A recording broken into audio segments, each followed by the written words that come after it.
ማክስ ዶማ አንቺን ከአንቺ ጥሎ ማስቀረሽ ነው። ካደግሽ አንቺ አገር ታጠፊያለሽ። ወያላ እንዳትለምድ እንደዚህ ሰሌ እንዲህ እንዳይመስልህ ሁሌ እንዳይለምድ ገባሻ? አራት ጎል እያገባ እንዲህ እንዳህያ ወደኋላ እየተላቀቅ ይሰራል። ለዛ ፈታ በል ኖርማል ሲጀመር የወዳጅነት ነው። ተወዳጅ ኖርማል ያገባኝ ሲጀመር ግን አሳያለሁ እንዲህ ወጋን ምን ይሰራል እንዲህ ለምደህ እንዳትመጣ የምሬን ነው። እንዲህ ለምደህ እንዳትመጣ አንቺ ፈላቀም ተነገርኩሽ። ቆይ ችግር የለም። እዚህ ላይ ነው ብሩኖ ጉማሬሽ እና ቢኒ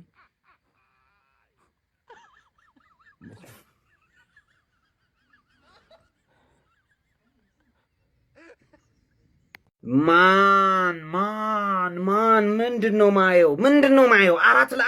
4-1 ይኸውላችሁ ጄሮና ልክ የፈጠነ ኮርና ሲያገቡ ማለት ነው። አርሰናልን አይታችኋቸው ከሆነ ማለት ነው ሙሉ ተጫዋቾችን በጣም ነው የተናደዱት። በጣም ምን አይነት ጎል ነው ደግሞ ምን ያገባው ማን ያዘ ምናምን። ቀጣይ ዓመት ባላንዶር ይሄ ነው የሚወስደው። ሐሳቤን ቀይራለሁ። ፈርስት ሃፍ ዞሊስ ነበር ያልኩት፣ አሁን ዳውመን ነው። ምን አይነት ጎል ነው የሚያገባው? ሰው ዝም ብሎ ነው የሚያጥሩ። ይሄ ሰውዬ ትንሽ ማቹር የሚያረግ ከሆነና ማለት ነው ይኸውላችሁ ትንሽ ሰውነቱ ደግሞ ገዘፍ የሚል ከሆነ ማንም ሰው ያስቆሙም። ልንገራችሁ አይደል ማንም ሰው ያስቆሙም። ማዶኬ እዛው ሻሽን አስረ እዛው ትቀራለህ። ገብቷል አይደል? ምን አይነት ሰው ነው? ምን አይነት ተጫዋች ነው አንተ? ጄሱስ አገባ። ጄሱስ ራሱ ሲያገባ እንዴ ምን አይነት ፕሪሲዝን ጌም ነው? የመጀመሪያ ጌማችንን በዚህ በ4-1 ማሸነፋችን ምንን ያሳያል?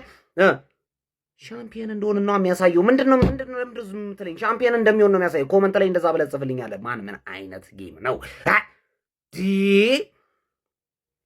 አብዮታዊ እርምጃው ጅሮና ላይ ብሎ ተጀምሯል። ሀቢቢ ከዚህ በኋላ የትኛውም ክለብ መስመሬ ላይ የገባው ማለት ነው አይቀጡ ቅጣት በቃ ዛሬ ጸዴ ጭዌ ነው ሮቴሽኖች ያለበት እና ጥሩ ፖዚቲቭ ነገሮችን ያየንበት ክሪስቶ ዞሊስ፣ ማክስ ዶመን ብዙ ከሀበት ስለራሱ ፖዚቲቭ ነበር ሀቢቢ እና ስኪሊ ለራሱ ምን አክሎ ነው የመጣው። ኔልሰንም ፖዚቲቭ ነበር። ኔልሰን አውዝ ቢላሂ ሚነሽ ሸይጣን እንዋኔሪ ማለት ሲቀጥል መታለል የሌለብን ነገሮች ገብርኤል ጂሱስ አያስፈልግም። ፋቢዮ ቪዬራም እዛው ኔልሰንንም ታበረልኛል ሀቢቢ። ከዛ ውጭ አንድ ጎረምሳ የ44 ቁጥር ፖል ፖግባ በአቡዳቢ ተከሽኖ ማለት ነው። ምን አይነት ጉዳይ ጀይብ የሆነ ወጣት ልጅ ነው። በሱ ስሙን አጣርቼ ሌላ ቪዲዮ ሰራበታለሁና ብቻ ጥሩ ነው።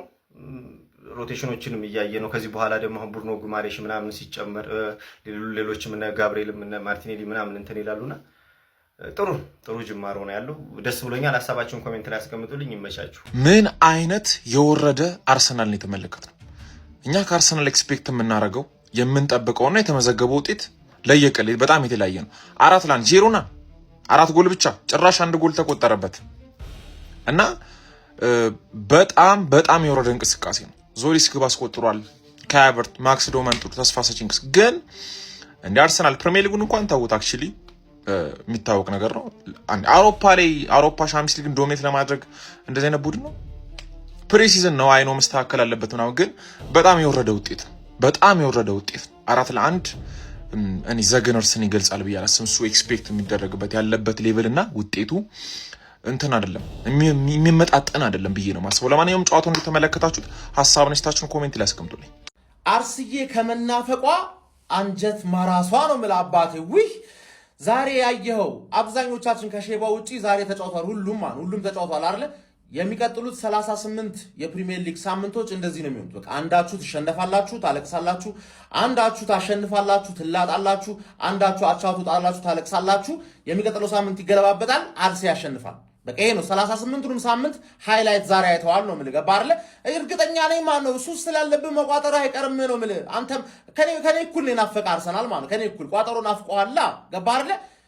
አርቴታ እንዴት አባቱን ያረካኝ 2-0 መርተን ፈርስት ሃፍ ወጥተን ማለት ነው። ዞሊስ ስታትስ አወረደ ዞሊስ እየተባለ ሃቨርሳንድ 32ኛ ደቂቃ ላይ ማለት ቀየር አረጋቸው። ማየት ማንፈልጋቸው አንድ ሁለት ተጫዋቾች አሉ። እናቃለን አናወራም። ሰከንድ ሃፍ ላይ ሴት ፒስ አላገቡብንም። እኛ ላይ ሴት ፒስ ገባለ። ከዛ በኋላ ምን አይነት ወዲያውኑ ጠቅጠቅ ማን ነው ማክስ ዳውመን እንዴት አባሽ ነው የምትችይው? ገባለ እመነኝ ነው የምልህ የዘንድሮ አርሰናል በጣም ነው የሚያረካ ማለት እኔ በጣም ተርናፕ የሚያረጉ አንተ ካላፊዮሪ እንዴት አባ ነው አንተ ብቻ 38 ሳምንት ፊት ሁን እንጂ ዓለም ይመሰክርልሃል። እኛ ያለ አርሰናል ተጫዋች ብዙ ጊዜ ማሽቃበጥ አይወዱም አይደል? ላንተ ያሽቃብጡልሃል። አትጎዳ ብቻማ እንዴት አባ ነው የምትችለው ነው የምልህ። ዘንድሮ አርሰናል እመነኝ ነው የምልህ ቪኒ ለፒኤስጂ ለማስቦካት ነው እንጂ አሁን ያለን ቡድን ፕሪሚየር ሊጉን ቴሮራይዝ እንደሚያደርገው እመነኝ ነው የምልህ። እመነኝ አርቴታ ያመጣቸው ተጫዋቾች ብዙ ጊዜ ሁለተኛ ዓመታቸው ላይ ነው ያበደ የሚሆኑት። የብዙ ተጫዋች ደግሞ ሁለተኛ ዓመቱ ነው የምልህ አባቴ በለው ዛሬ ከተጫወት ነው ጨዋታ ማለት ነው። ምን ተረዳችሁ? የተቃራኒ ክለብ ደጋፊዎች ለእናንተ ነው ጥያቄ እየጠየቅኩኝ ያለው። በለው የሚያስብል ነገር አላያችሁ? የምሬን ነው የምላችሁ። አርቴታ ሊጉን ተራ ፉክክር አድርጎ ሊያሸንፈው እንደሚችል አይነት ነገር ትንሽ ጭምጭምታ አላያችሁ? በአግባቡ ማመን አለባችሁ። ሊጉን ቀኝ ግዛት እንገዛዋለን ካልሸጥ ነው በማርቲኔሊ ማለት ነው። በዛ መስመር ላይ ገብቷላ። በዚህ ሳይድ ደግሞ በማዱኬ ተጠቅመን ገብቷላ። ፊት ላይ ዮኬሬሽና ሀቨርትን እየቀያየርን እንደውም ሜሪኖን ነው የምንጠቀመው 9 ቁጥር ላይ በሱ ቀኝ እንደምንገዛው እንዳትጠራጠሩ። ከዛስ አውሮፓውን ደግሞ በቪኒ ጁኒየር በሳካ ፊት መስመር ላይ ደግሞ ከሀቨርትና ቪክቶር ዮኬሬሽን እየቀያየር መሀል ሜዳ ላይ ብሩኖ ጊማሬሽ ራይስና ማርቲን ኦዲጋርድን ከፈለግን ኤዜን እያደረግን እንደምንቆጣጠረው እንዳትጠራጠሩ። እየተዘጋጀን ያለነው ለትልቁ ነው፣ ለአውሮፓው መድረክ ነው። ፕሪሚየር ሊጉን እመኑኝ ቀኝ ግዛት እንገዛዋለን። ጀምአው በለው ማለታውን ነው። ዲተር ከተዳክ ደግሞ ፍቅ ብሎ ነበር ያዩአቸው። ጀምአው ይመቻል። ካም ዳውን አርሰናል አረጋጋው። ኳስ በመሬት 4 አስበርግጋቸው። እዚህ ጋር ታዳጊ አለ ምናምን የሚመጣው ፕሪሚየር ሊግ ላይ ምንድነው እንዲህ ክቡ ማድረግ በፍሬንድሊ ቆይ ቀሰር አርሰናል ጨዋታውን ላላያችሁት ቀስ ያለ ሪቪው ልስጣችሁላችሁ። ቆንጆ ሃይላይት ማለት ነው። እውላችሁ ጨዋታው በሰላም ነበር የተጀመረው ማለት ነው። በቃ ቆንጆ ነበር። ሀቨርት የመጀመሪያ ገባ። በቃ ይሁን ምናምን ተባለ። ከዛስ አዲሱ ፈራማችን ይዞ እለው እንዴት እንደሚያምር ጎሉ ራሱ በዛ በኩል ትንሽ የተስማሙ ይመስላል። ቪኒ ቆይ እንደ ጋይስ ከዛ ቆይ ወደ ወሬ ስመለስላችሁ ያዘው ቀርቀ ያበደች ጎል ሲያምሩላ ማለት ነው። በቃ በስሙ የመጀመሪያ ጎል አስመዝግ ከዛ በቃ በዚሁ ይለቅ ብሎ አርቴታ ቀይር አረጋቸው። በቃ ዮኬሬሽና ሱጣ ምናምን በቃ ማሉን ሰላም ምናምን አረጋ። አያገቡላችሁ እንዲህ ነችና እኔ ሻምፒዮኑ አለለና በላይ ማክስ ዶማን በላይ ጄሱስ ያዝ እንግዲህ እንዳለ ቅርቅር ያላረጉላችሁ ይሄው መጨረሻው እንግዲህ አታናዱት፣ አርሰናልን አታናዱት።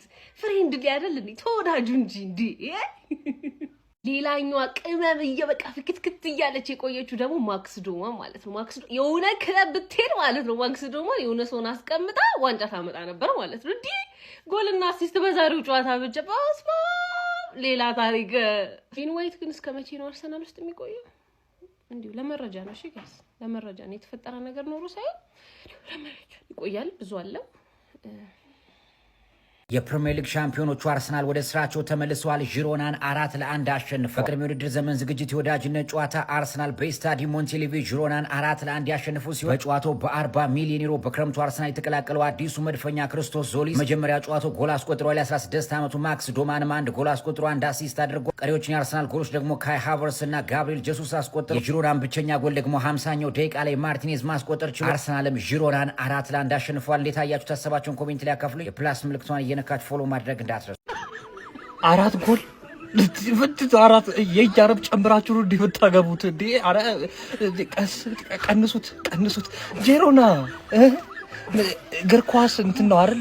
ይሄ ነገር እንትን የእግር ኳስ ማለት ምንድነው መሰራው?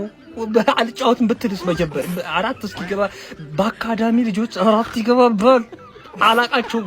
አርቴታ ብቻ ነው ማለት እሱም አልተጫወተም። አላቃቸውም እነዚህ ሰዎች አርሰናል በሆናቸው ላይ ያወቁት በሎጎ ነው። ማክስ ዶመን ይሸጣል። ማክስ ዶመን ደስ ይለኛል እሱ ልጅ በቃ